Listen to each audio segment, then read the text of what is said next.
اما بعد فاعوذ باللہ من الشیطان الرجیم بسم اللہ الرحمن الرحیم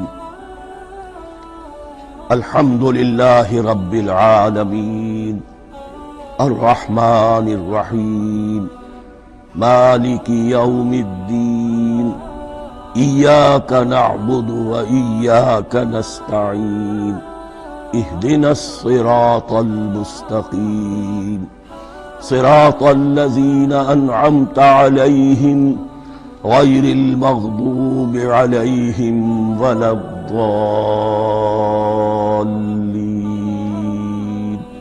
آمين رب اشرح لي صدري ويسر لي أمري واحلل عقدة من لساني يفقهوا قولي اللهم ربنا ألهمنا رشدنا وأعذنا من شرور أنفسنا اللهم أرنا الحق حقا وارزقنا اتباعه وأرنا الباطل باطلا وارزقنا اجتنابه اللهم ربنا يسر لنا أمورنا كلها وأتمم لنا بالخير وتقبل منا فإنك خير المتقبلين آمين يا رب العالمين۔ معزز حاضرین اور محترم خواتین، ہم اللہ کے نام سے اس سال کی نماز تراویح کے ساتھ دورہ ترجمہ قرآن کا آغاز کر رہے ہیں۔ اس سے پہلے میں عرض کر چکا ہوں کہ اب میری عمر بھی کافی ہو چکی ہے، قمری حساب سے 68 برس مکمل ہو چکے ہیں، اور مختلف قسم کے عوارض بھی مجھے لاحق ہیں، اور بہت سے احباب نے اور رفقاء نے مشورہ دیا تھا کہ میں اتنا بڑا بوجھ اپنے ذمہ نہ لوں، لیکن میں نے خالصتاً توکلاً علی اللہ اس کی ہمت کی، اس کا ارادہ کیا، اس کے لیے اہتمام بھی خصوصاً ہوا ہے۔ مجھے اندازہ ہے کہ اب میرے خیالات کی جو رو ہے وہ اب اتنی تیز نہیں ہے جتنی کبھی ہوا کرتی تھی۔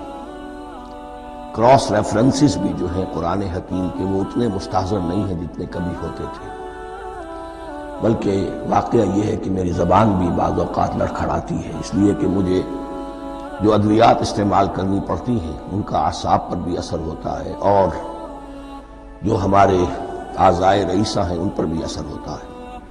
بہرحال ان سب کے علی الرغم اللہ کا نام لے کر آغاز کر رہے ہیں۔ میری انتہائی نگارش یہی ہے، تیرے نام سے ابتدا کر رہا ہوں۔ ابھی میں نے سورہ فاتحہ کی تلاوت کی اور آپ نے سماعت فرمائی۔ یہ سورہ مبارکہ مصحف کے اعتبار سے تو پہلی سورت ہے ہی، سب کو معلوم ہے، لیکن یہ بھی نوٹ کر لیجئے کہ یہ نزول کے اعتبار سے بھی سب سے پہلی مکمل سورت جو حضور پر نازل ہوئی وہ یہی ہے۔ اس سے قبل متفرق آیات نازل ہوئیں، 5 آیتیں سورہ علق کے آغاز میں، کچھ آیتیں سورہ قلم یا سورہ نون کے آغاز میں، کچھ آیتیں سورہ مزمل کی ابتدا کی، کچھ آیتیں سورہ مدثر کے آغاز کی۔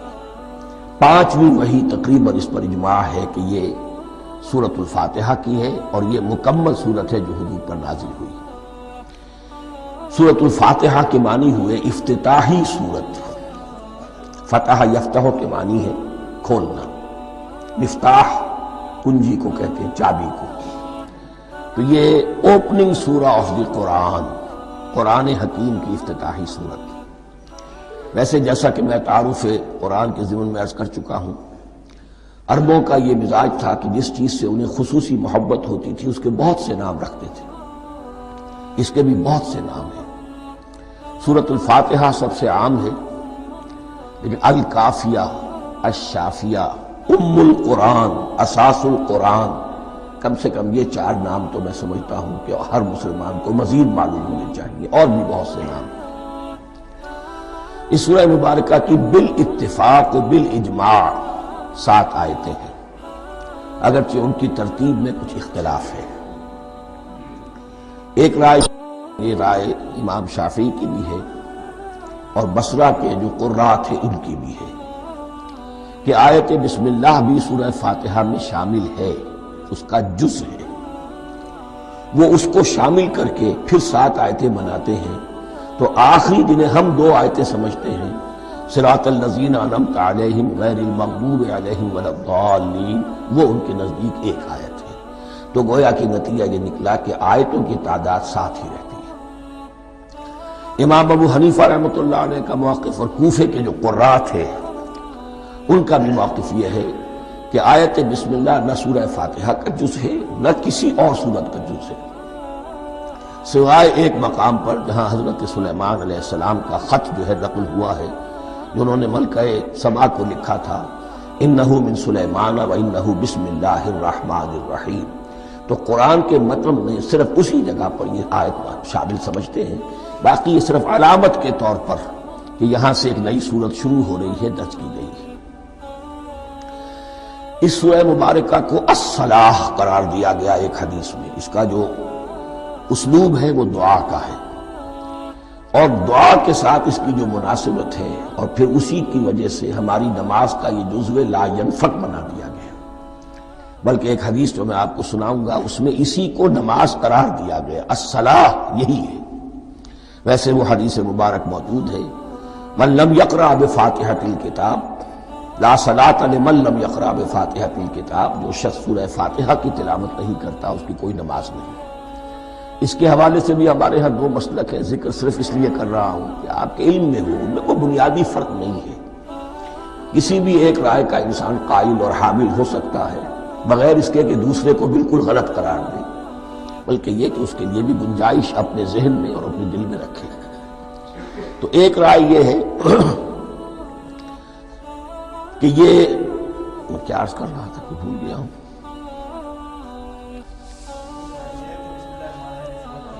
جی، اور دوسری آیت یہ ہے کہ اس کا حصہ نہیں ہے۔ اسی اعتبار سے یہ کہ یہ سورہ مبارکہ نماز میں پڑھی جانی ضروری ہے، لا صلاۃ لمن لم یقرأ بفاتحۃ الکتاب۔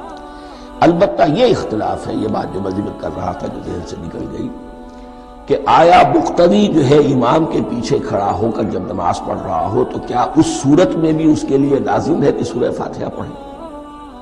اس میں دو رائے ہو گئی، بلکہ تین۔ ایک رائے انتہائی ہے اور وہ فقہ حنفی کی طرف منسوب ہے کہ اگر آپ امام کے پیچھے مقتدی کی حیثیت سے نماز پڑھ رہے تو کسی بھی رکعت میں آپ سورہ فاتحہ نہیں پڑھیں گے۔ ایک دوسری بالکل برعکس رائے ہے، وہ امام شافعی رحمۃ اللہ علیہ کی ہے کہ ہر حالت میں چاہے امام جہری رکعت پڑھا رہا ہو جس میں وہ بلند آواز سے سورہ فاتحہ پڑھ رہا ہو اور چاہے وہ سری رکعت ہو، ہر حالت میں مقتدی کو بھی پڑھنی ہے۔ ایک تیسری رائے بین ہے، وہ امام مالک کی ہے رحمۃ اللہ علیہ، کہ جو سری رکعت ہے جس میں کہ امام بھی خاموشی سے پڑھ رہا ہے مقتدیوں کو بھی پڑھنی چاہیے، جو جہری رکعت ہے جس میں کہ امام بلند آواز سے پڑھ رہا ہے اس میں مقتدیوں کو خاموش رہ کر پوری توجہ جو ہے سننے پر صرف کر دینی چاہیے۔ اذا قرئ القرآن فاستمعوا له وانصتوا، جب قرآن پڑھا جا رہا ہو تو پوری توجہ اس کے پڑھنے پر مرکوز کر دو اور خود خاموش رہو۔ میرے اپنی رائے میں یہ تیسری رائے سب سے زیادہ صائب ہے اور اس میں کسی طرح کی بھی کوئی پیچیدگی پیدا نہیں ہوتی۔ بہرحال اس سورہ مبارکہ کا جو اسلوب ہے میں نے عرض کیا دعائیہ ہے، البتہ قرآن مجید کے علم اور حکمت کے اعتبار سے، اس کے فلسفے کے اعتبار سے ایک بات سمجھ لینی چاہیے۔ قرآن کا فلسفہ یہ ہے کہ بنیادی ہدایت ہر انسان کے دل میں موجود ہے، بالقوہ، پوٹینشلی۔ یہ جو قرآن مجید یا اللہ کی کتابیں نازل ہوتی ہیں یہ انہیں ایکٹیویٹ کرتی ہیں، وہ اندر کی جو ڈورمنٹ کانشسنس ہے، خوابیدہ شعور جو ہے اسے بیدار کر کے اور پھر یہ کہ اسے اجاگر کرتی ہے۔ ہر سلیم الفطرت انسان اور سلیم العقل انسان، دو سلامتی شرط ہیں۔ سلیم الفطرت، نیچر پرورٹڈ نہ ہو، فطرت مسخ نہ ہو گئی ہو، عقل سلیم ہو، ان دونوں چیزوں کا نتیجہ یہ نکلتا ہے کہ وہ انسان از خود بغیر کسی وحی کی رہنمائی کے، بغیر کسی نبی کی تعلیم کے سے استفادہ کیے ہوئے از خود بھی کچھ حقائق تک پہنچ جاتا ہے۔ اور وہ حقائق کیا ہے؟ نمبر ایک یہ کہ اس کائنات کا ایک خالق ہے اور وہ ایک ہے، اور وہ تمام صفات کمال سے متصف ہے۔ نمبر 2 یہ کہ انسان کی زندگی صرف یہ زندگی نہیں ہے، بلکہ ایک اور زندگی ہے کہ جس میں اس زندگی کے اعمال کے نتائج برآمد ہوں گے۔ یہ 2 باتیں، اس کی زیادہ وضاحت کے ساتھ جو ہے اس کا تذکرہ آئے گا سورہ لقمان میں، جہاں حضرت لقمان کی شخصیت کا تذکرہ ہے۔ لیکن یہاں صرف یہ بات سمجھ لیجئے کہ قرآن کا فلسفہ یہ ہے کہ ہر انسان میں، ہر فرد نوع بشر میں جو اپنی ولادت کے وقت مسلم ہوتا ہے، حضور کی حدیث ہے کل مولود یولد علی الفطرہ ابواہ یحودانہ او ینصرانہ او یمجسانہ، ہر بچہ نوع انسانی کا فطرت اسلام پر پیدا ہوتا ہے، وہ فطرت کے اندر وہ ہدایت ودیت ہے۔ اب اگر وہ فطرت بس نہیں ہوئی اور عقل جو ہے وہ صحیح رخ پر کام کر رہی ہے تو ان 2 حقائق تک وہ انسان خود پہنچ جائے گا۔ لیکن ان دونوں حقائق تک پہنچنے کے بعد اب وہ دست بستہ دعا کرے گا کہ اے رب اب مزید ہدایت تو مجھے عطا فرما۔ ایک تو یہ کہ میں کیا کروں کیا نہ کروں، میری عقل اس میں ٹھوکر کھا سکتی ہے، میں کسی اچھی چیز کو بری سمجھ سکتا ہوں، کسی بری کو اچھی سمجھ سکتا ہوں، تو مجھے صحیح راستہ، صحیح راہ ہدایت پر چلا۔ یہ دعا ہے جو انسان کرتا ہے جبکہ وہ ایمان باللہ اور ایمان بالآخرہ تک خود پہنچ چکا ہوتا ہے، اور یہ سمجھتا ہے کہ صحیح زندگی کا رخ یہی ہے کہ جس رب کو میں نے پہچانا ہے کہ وہ اس کائنات کا خالق ہے اور مالک ہے اور رب ہے، میں اس کی بندگی کروں، اس کی اطاعت کروں، اس کا حکم مانوں، اس کے راستے پر چلوں۔ لیکن وہ راستہ کون سا ہے؟ اس کے لیے پھر دست بدعا ہوتا ہے کہ پروردگار تو میری رہنمائی فرما۔ یہ مقام ہے کہ جہاں آپ سمجھ لیجئے اپنے آپ کو بھی آج اس جگہ پر تصور کرتے ہوئے پھر اس سورہ مبارکہ کو پڑھیے کہ آپ اس مقام پر اللہ کے فضل و کرم سے پہنچ چکے ہیں کہ اللہ کو آپ نے پہچان لیا اور اس کی توحید کو جان لیا، اس کی جملہ صفات کمال سے آپ واقف ہو گئے۔ آپ یہ بھی جان گئے کہ بڑھ کر اس کے حضور میں حاضر ہونا ہے اور وہ حساب کتاب لے گا۔ پھر آپ نے یہ عہد بھی کر لیا کہ اب زندگی گزارنی ہے اس رب کی بندگی میں، اسی کی فرما برداری میں۔ اب یہاں کھڑے ہو کر آپ پوچھتے ہیں کہ اللہ مجھے وہ تفصیلی ہدایت عطا فرما، ایسا نہ ہو کہ کبھی میں کسی راستے پر چلتا ہوا کسی پگڈنڈی پر مڑ جاؤں اور وہ تھوڑی سی جو ڈیویشن ہو میرے راستے کی وہ میری عاقبت کو برباد کر دے۔ یک لحظہ غافل گشتم و صد سال راہم دور شد، اس لیے کہ ہوتا یہی ہے سیدھے راستے سے ذرا سی کوئی پگڈنڈی جو ہے تھوڑے سے اینگل پر نکلی ہے، لیکن جب چلتے جائیں گے آپ تو جتنے آگے بڑھیں گے اس پر، اس راہ صراط مستقیم سے آپ اتنے ہی زیادہ دور ہوتے چلے جائیں گے۔ یہ ہے قرآن مجید کی حکمت اور فلسفے کے اعتبار سے اس سورہ مبارکہ کا مقام۔ اب آئیے ہم بسم اللہ کرتے ہیں۔ بسم اللہ الرحمن الرحیم، شروع کرتا ہوں میں اللہ کے نام سے جو رحمان اور رحیم ہے۔ اس پر کچھ گفتگو ہو چکی ہے تعارف قرآن کے ضمن میں کہ رحمان اور رحیم 2 نام ہیں کہ جو رحمت کے مادے سے نکلتے ہیں۔ رحمان میں اللہ تعالیٰ کی رحمت کا جوش، ہیجانی کیفیت، طوفانی کیفیت، اور رحیم میں اللہ تعالیٰ کی رحمت کا دوام اور تسلسل۔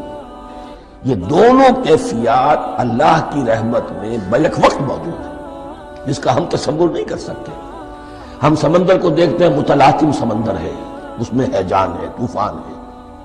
دریا کو دیکھتے ہیں کہ وہ سکون کے ساتھ چل رہا ہے، خاموشی سے چل رہا ہے، بہہ رہا ہے، بس تسلسل کے ساتھ بہہ رہا ہے۔ ہم ان دونوں کیفیات کو علیحدہ علیحدہ دیکھتے ہیں تو ہمارا ذہن ان دونوں کو بیک وقت اس کا تصور نہیں کر سکتا، تخیل ممکن نہیں۔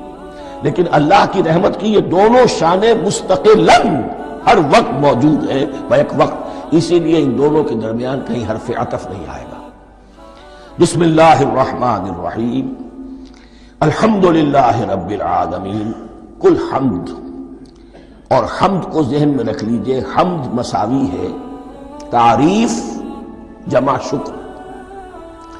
عام طور پر ترجموں میں ایک لفظ لایا جاتا ہے، کل تعریف اللہ کے لیے، یہ کافی نہیں ہے۔ تعریف آپ کسی شے کی کر سکتے ہیں جس میں کوئی حسن ہے، خوبی ہے، کسی بھی اعتبار سے، خواہ آپ کو اس کے حسن و خوبی سے کوئی فائدہ حاصل نہیں ہو رہا۔ ایک پھول ہے، بہت خوبصورت ہے، بس ٹھیک ہے، خوبصورت ہے، آپ نے کہا، تعریف کر دی۔ شکر کرتے ہیں آپ اس شے کا جس سے آپ کو کوئی فائدہ پہنچا ہو، استفادہ ہوا ہو، آپ کی کوئی ضرورت پوری ہوئی ہو، آپ کی کوئی مشکل دفع ہوئی ہو۔ اور آپ دیکھیں گے کہ حمد میں یہ شکر کا پہلو غالب ہے۔ جتنی بھی دعائیں ہیں حضور سے منقول، شکر کے مقام پر وہاں حمد آتا ہے۔ بھوک لگی ہوئی تھی، کھانا کھایا، الحمدللہ الذی اطعمنی وسقانی۔ اب یہاں دیکھیے ترجمہ تعریف نہیں، شکر ہے اس اللہ کا جس نے مجھے کھلایا اور پلایا۔ آپ بیت الخلاء سے باہر آئے، نجاستیں آپ سے دور ہو گئی، طبیعت میں انشراح ہوا، الحمدللہ الذی اذھب عنی الاذی وعافانی۔ اور شکر ہے اس اللہ کا جس نے اذیت بخش چیزیں مجھ سے دور کر دی اور مجھے عافیت بخشی۔ تو یہ الحمدللہ رب العالمین، اللہ تعالیٰ کا حسن و کمال اور حسن و جمال اپنی جگہ بھی اس انتہا کا ہے کہ جتنی تعریف اس کا حق ہے ہم کر ہی نہیں سکتے، لیکن اس کے احسانات اور انعامات ہم پر اتنے ہیں کہ ہم ان کو بھی گن نہیں سکتے۔ لہذا ایک ہی احساء ہم نے کر دیا الف لام کے ساتھ، الحمدللہ رب العالمین۔ تمام تعریفیں اور کل شکر اللہ کے لیے ہیں کہ جو تمام جہانوں کا پروردگار ہے، رب ہے، مالک ہے۔ رب میں ایک مفہوم ہوتا ہے ربوبیت کا، اور اس میں مفہوم شامل ہوتا ہے تربیت کا، ربیانی صغیرا۔ تو مالک ہونا اور تربیت دینا، آپ جس شے کے مالک ہوں گے آپ چاہیں گے اس میں بڑھوتری ہو، اس میں اضافہ ہو، نشو و نما پائے۔ تو یہ دونوں چیزیں آپس میں ایک دوسرے کا جڑی ہوئی ہیں، پروردگار بھی اور مالک بھی۔ عام طور پر عربی میں رب کا لفظ مالک کے لیے آتا ہے، رب البیت، رب الدار، رب المال۔ تو مالک وہاں پر ظاہر بات ہے کہ اس سے مراد کیا ہے، مال والا، گھر والا، گھر کا مالک۔ تو کل شکر اور کل تعریف اس اللہ کے لیے ہے جو تمام جہانوں کا مالک بھی ہے اور پروردگار بھی ہے۔ الرحمن الرحیم، رحمان ہے اور رحیم ہے۔ اب دوبارہ اس کی میں وضاحت نہیں کروں گا۔ مالک یوم الدین، یوم دین کا مختار مطلق ہے۔ دین عربی زبان میں کہتے ہیں بدلے کو، دناہم کما دانو کما تدینو تو دانو، یہ کہاوت ہے۔ جیسے اردو میں ہم کہتے ہیں جیسا کرو گے ویسا بھرو گے، کما تدینو تو دانو، تو یہ ہے بدلہ۔ اس کا بنیادی مفہوم جو ہے وہ بدلہ ہے۔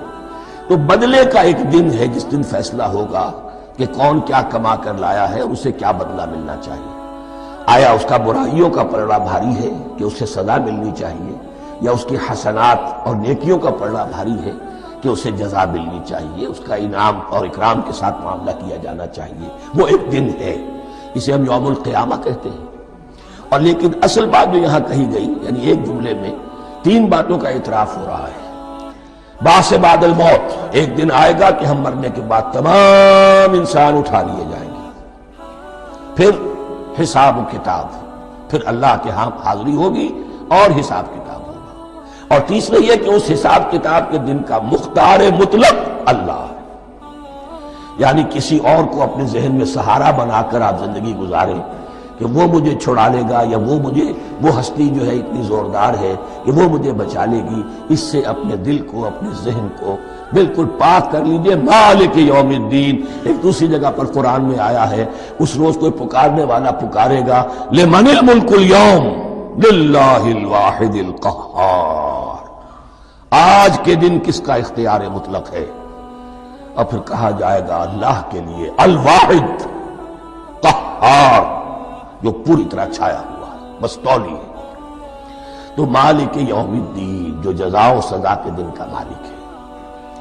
اب یہاں سے کلام ایک رخ بدل رہا ہے۔ ابھی تک تو یہ غائبانہ انداز میں کلام ہو رہا ہے، اللہ سے خطاب نہیں آیا اس میں ابھی۔ الحمدللہ رب العالمین الرحمن الرحیم مالک یوم الدین۔ اب خطاب ہے، ایاک نعبد و ایاک نستعین، ہم صرف تیری ہی بندگی کرتے ہیں اور کریں گے، اور ہم صرف تجھ ہی سے مدد مانگتے ہیں اور مانگیں گے۔ یہ ترجمہ میں کیوں کر رہا ہوں کہ یہ فعل مضارع ہے۔ عربی زبان میں فعل مضارع حال اور مستقبل دونوں کو کور کرتا ہے۔ ایاک کا جو ہے مفعول فاعلی جو ہے، مفعول جو ہے اس میں ضمیر مفعولی، اسے پہلے لا کر حشر کا مضمون پیدا ہو گیا۔ ہم تیری بندگی کرتے ہیں نہیں، ہم تیری ہی بندگی کرتے ہیں اور کریں گے۔ حال میں ترجمہ کیجئے تو یہ اظہار حال ہے، اور مستقبل میں ترجمہ کیجئے تو یہ ایک عہد ہے، قول و قرار ہے، بہت بڑا معاہدہ ہے۔ وَإِيَّاكَ نَسْتَعِينُ، اور صرف تجھ ہی سے مدد مانگتے ہیں اور مانگیں گے۔ اس میں بھی حال کا ترجمہ اظہار حال، اللہ کرے کہ واقعی ہمارا حال وہی ہو، جب ہم یہ الفاظ کہتے ہیں تو واقعتاً ہم اس پر پورے اتر رہے ہوں کہ اسی کی بندگی کر رہے ہوں اور اسی سے ساری استعانت اور استمداد کر رہے ہیں۔ جہاں تک مستقبل کا تعلق ہے وہ پھر ایک عہد ہے، اہدنا الصراط المستقیم، یہ مقام وہ آ گیا کہ یہاں تک تو اے پروردگار ہم پہنچ گئے تیرے فضل سے، تیرے کرم سے۔ فطرت سلیمہ بھی تیری عطا کردہ تھی، عقل سلیم بھی تیری ودیعت کردہ تھی، ان دونوں کی روشنی سے ہم یہاں تک تو پہنچ گئے۔ اب ہماری جو ضرورت ہے، احتیاج ہے، وہ کیا ہے؟ اہدنا الصراط المستقیم، ہدایت بخش ہمیں سیدھے راستے کی۔ یہاں دو باتیں سمجھ لیجئے، انفرادی سطح پر انسان کے لیے نہ معلوم کتنے مرحلے آتے ہیں ہر روز کہ جس میں وہ ایک ٹھٹک کر کھڑا ہو جاتا ہے، یہ کروں یا یہ کروں، دو آلٹرنیٹو سامنے آ رہے ہیں، فیصلہ کرنا مشکل ہو رہا ہے، قدم قدم پر ہدایت کی ضرورت ہے۔ اور اجتماعی طور پر نوع انسانی تین بڑے بڑے تمدنی مسائل میں واقعہ یہ ہے کہ تسلیم کر لیا جانا چاہیے کہ عقل انسانی اس کو راستہ نہیں دکھا سکتی۔ عام معاشرتی سطح پر مرد اور عورت کے درمیان حقوق اور اختیارات کا کیا توازن ہو، ناممکن ہے، انسان طے نہیں کر سکتا۔ انسان یا مرد ہے یا عورت ہے۔ عورت سوچے گی اپنے لحاظ، اپنے جذبات کا، اپنے خیالات کا لحاظ رکھے گی، مرد کے جذبات و احساسات کا اس کا کوئی تصور ہی ممکن نہیں۔ مرد سوچے گا اسے اپنے احساسات معلوم ہے، لیکن یہ کہ عورت کے احساسات سے وہ نابلد ہے، ان کو محسوس کر ہی نہیں سکتا۔ لا محالہ وہ اپنے بارے میں وہ جو بھی نظام بنائے گا اس میں وہ اپنی بالادستی رکھے گا۔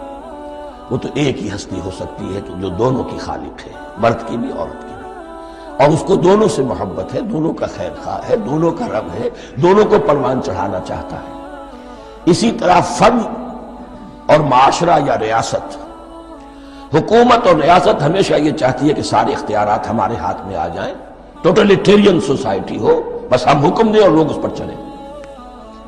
افراد یہ چاہتے نہیں، ہمیں آزادی ہونی چاہیے۔ اب آپ دیکھیے کہ دنیا میں کتنے جھگڑے چلتے ہیں اسی پر، فریڈم فریڈم فریڈم۔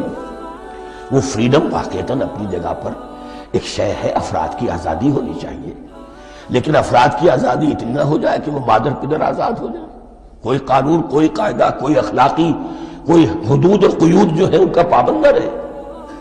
تو اب کہاں ہے وہ نقطہ اعتدال کہ جس میں انسان کی انفرادی آزادی، انفرادی اختیار اور ادھر اجتماعی مصلحتیں جو ہیں ان کو بیلنس کیا جا سکے؟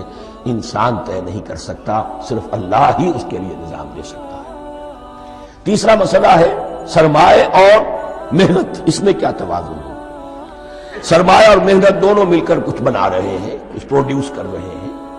اب اس میں نفع جو ہوا ہے اس میں سرمایہ کا کتنا حصہ ہونا چاہیے اور لیبر کا کتنا ہونا چاہیے، کون طے کر سکتا ہے؟ اس کے لیے بھی کہ ایسا نہ ہو کہ سرمایہ داری جو ہے آکاش بیل بن کر پورے معاشرے پر چھا جائے اور غریب بیچارہ، مزدور بیچارہ، کاشتکار بیچارہ وہ گویا کہ چکی کے دو پارٹوں میں پس کر رہ جائے، اس کی کوئی حیثیت نہ رہے۔ لیکن یہ کہ دوسری طرف اگر یہ کہ مزدور کا جو حق ہے اس سے زیادہ اس کو دے دیا جائے تو سرمایہ جو ہے وہ سکڑ جائے گا، شائی ہو جائے گا، وہ پھر میدان میں نہیں آئے گا۔ کیا کیا جائے؟ کون سا نقطہ عدل و اعتدال ہے؟ یہ تین مسائل ایسے ہیں، اہدنا الصراط المستقیم۔ تو یوں سمجھیے کہ ایک جو بنیادی ہدایت تھی، ایک اللہ کو پہچان لینا، یہ جان لینا کہ کل حسن و جمال اور تمام انعام و اکرام کا منبع اس کی ذات ہے، وہ رحمان ہے اور رحیم ہے، اور یہ جان لینا کہ مرنے کے بعد جی اٹھنا ہے، حساب کتاب ہے، فیصلہ ہوگا جزا و سزا کا، اور مختار مطلق اس دن کا اللہ ہے۔ پھر یہ عہد کر لینا ایاک نعبد و ایاک نستعین۔ اس کے بعد دعا، پروردگار ہمیں ہدایت پر قائم رکھ، ہماری ہدایت میں اضافہ فرما۔ اس ہدایت کے لفظ کو سمجھ لیجئے، بنیادی ہدایت، تفصیلی ہدایت، قدم قدم پر ہدایت، ہدایت پر ہدایت، والذین اہتدوا زادہم ھدی، جو لوگ ہدایت کے راستے پر آتے ہیں اللہ ان کی ہدایت میں اضافہ کرتا ہے۔ تو یہ قدم قدم پر ہمیں ہدایت کی ضرورت ہے اور مرحلہ وار ضرورت ہے۔ ہدایت اس کو بھی کہتے ہیں کہ کسی نے آپ سے کوئی پتہ پوچھا، آپ نے کہا ادھر جانا، پھر دوسری گلی میں مڑنا، پھر جانا دو تین لائٹیں چلے جانا، پھر مڑنا وغیرہ وغیرہ، یہ بھی ہدایت ہے۔ نظری طور پر آپ نے بتایا۔ ایک ہدایت یہ ہوئی کہ بھائی میں چلتا ہوں آپ کے ساتھ، میں آپ کو وہاں تک پہنچا دوں گا تاکہ آپ کو دقت نہ ہو، آپ نے منزل تک پہنچا دیا۔ ان دونوں کے درمیان، یہ تو میں نے ایک فرد کی مثال دی ہے، اللہ اور بندے کے درمیان نہ معلوم کتنے مراحل ہیں ہدایت کے۔ تو کسی وقت بھی انسان اپنے آپ کو ہدایت خداوندی سے مستغنا نہیں سمجھ سکتا، اور نہیں تو پروردگار جو ہدایت دی ہے اس پر ہدایت پر قائم رکھ۔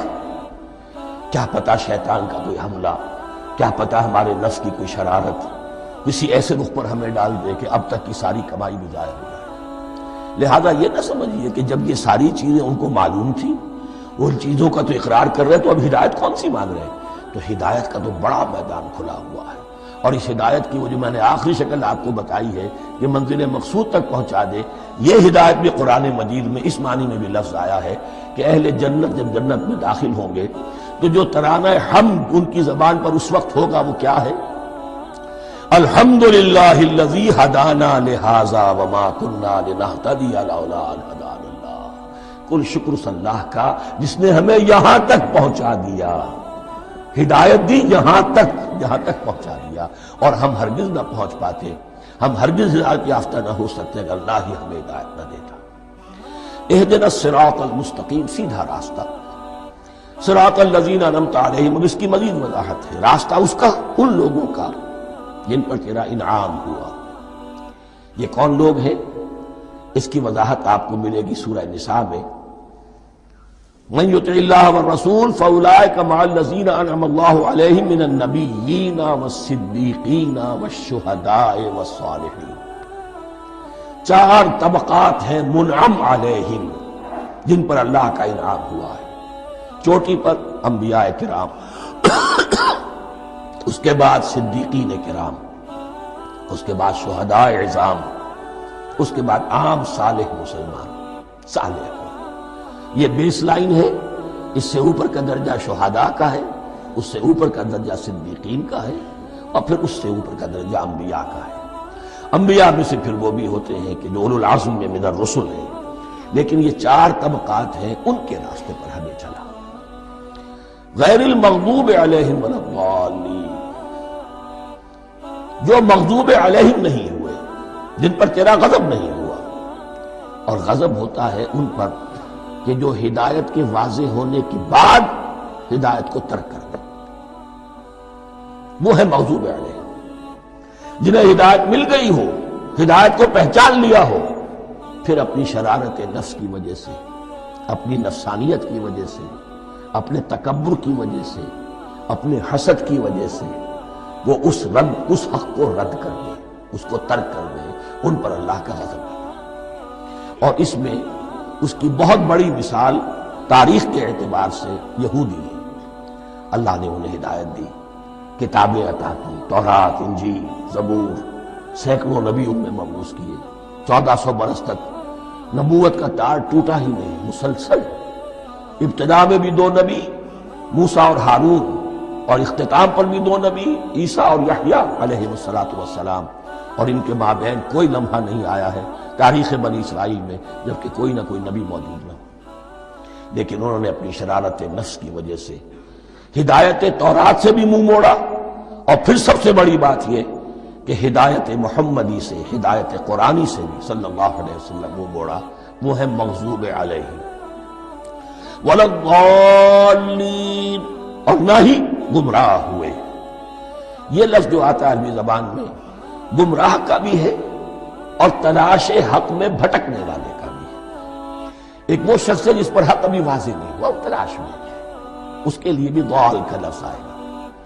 اسی طرح کوئی شخص کسی کے عشق اور محبت میں ایسا ہو جائے، دیوانہ ہو جائے، اس کو بھی ضال کہتے ہیں، یعنی اس کے اوپر جذبات کا اتنا غلبہ ہو گیا ہے کسی کی محبت اور عشق کی بنا پر۔ تو حضور کے لیے یہ لفظ آیا ہے وَوَجَدَكَ ضَالًّا فَهَدَىٰ، اور یہ تو سورۃ الضحیٰ ہے، اکثر بیشتر لوگوں کو یاد ہوگی تو یہ جو دوال کا لفظ ہے اس میں سمجھ لیجئے ضروری نہیں ہے کہ وہ گمراہ ہو، بلکہ وہ بھی کہ جو ابھی راہ ہدایت کی طلب میں اس کے حصول کے لیے اس کی تلاش میں کوشاں ہیں، اور وہ بھی کہ جو کسی مغالطے کی وجہ سے حق سے منحرف ہو جائے۔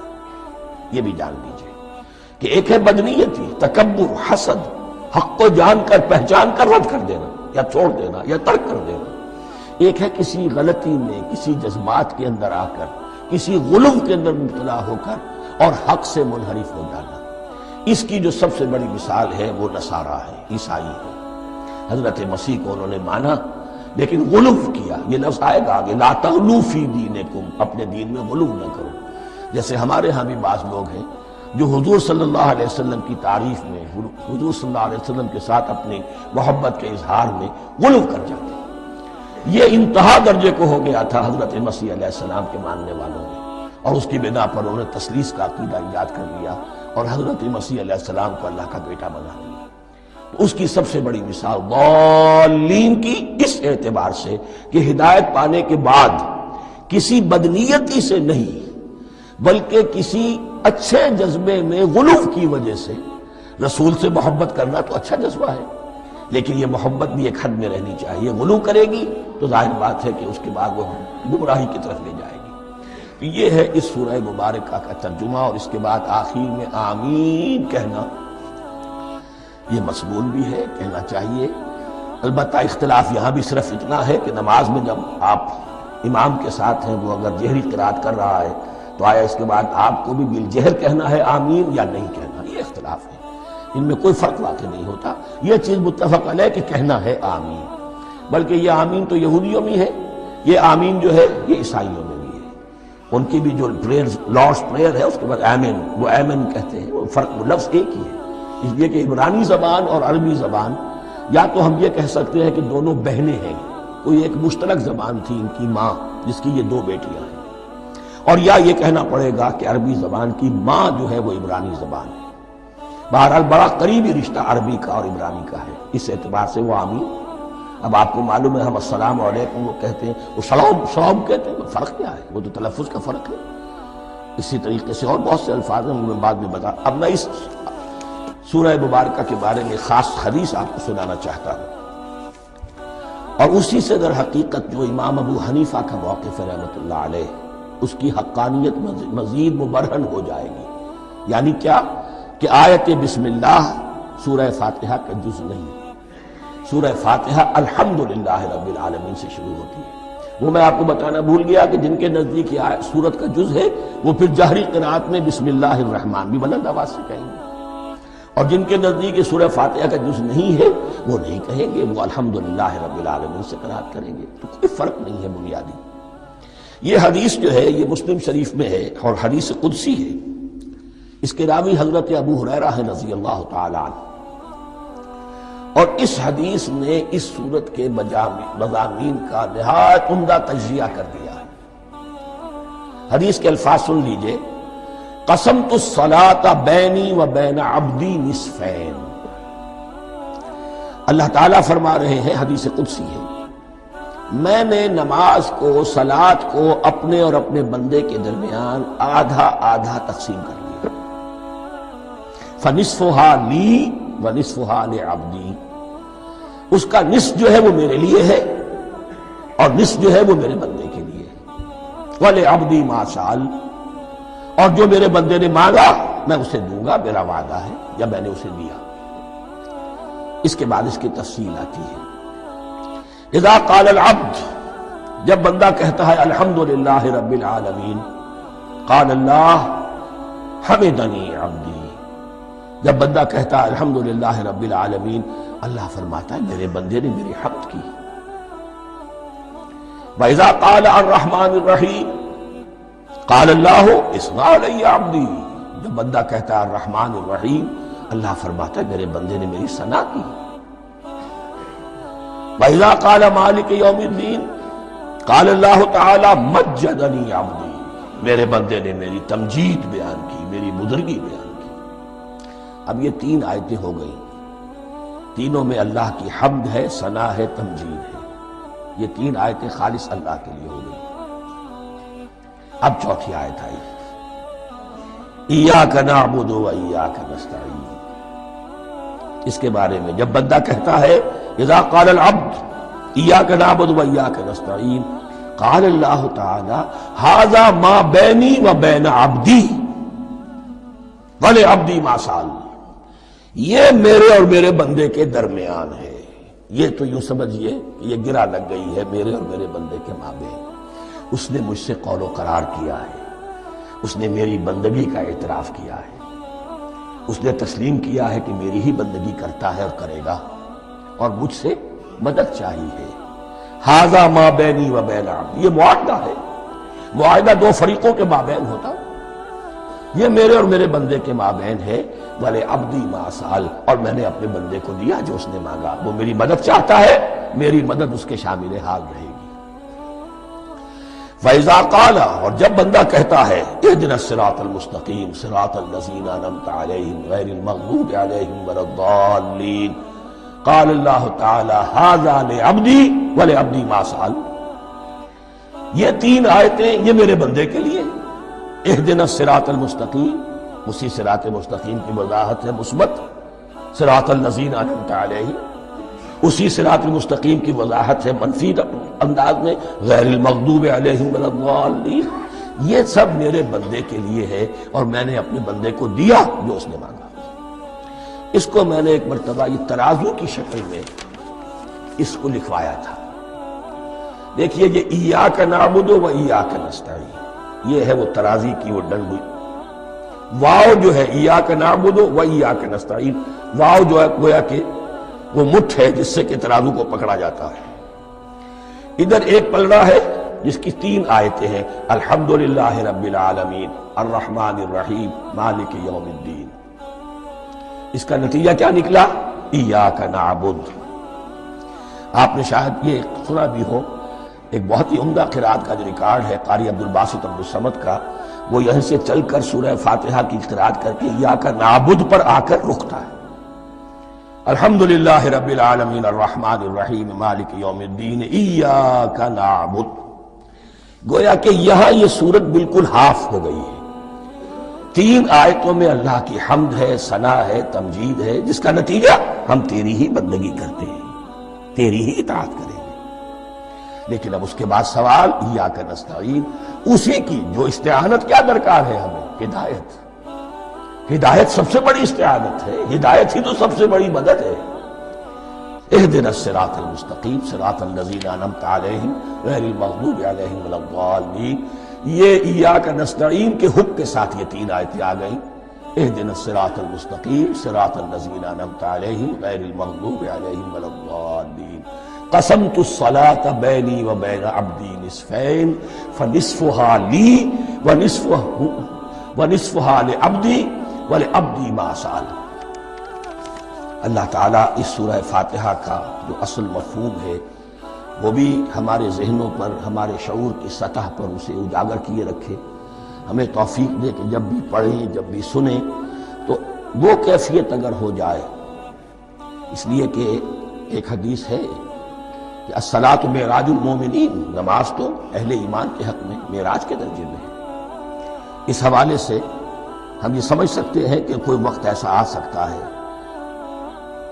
کہ انسان کو واقعتاً، روح انسانی واقعتاً اللہ کے یہ جواب سنے، انہونی بات نہیں ہے۔ ہوتا ہے خطاب آخر، اٹھتا ہے حجاب آخر، کرتے ہیں خطاب آخر، یہ تو ہوتا ہے۔ مخاطبہ الہی ہے تو میں نے عرض کیا کہ ثابت ہے، مخاطبہ، محادث اور تحدیث، اللہ بندوں سے کلام کرتا ہے۔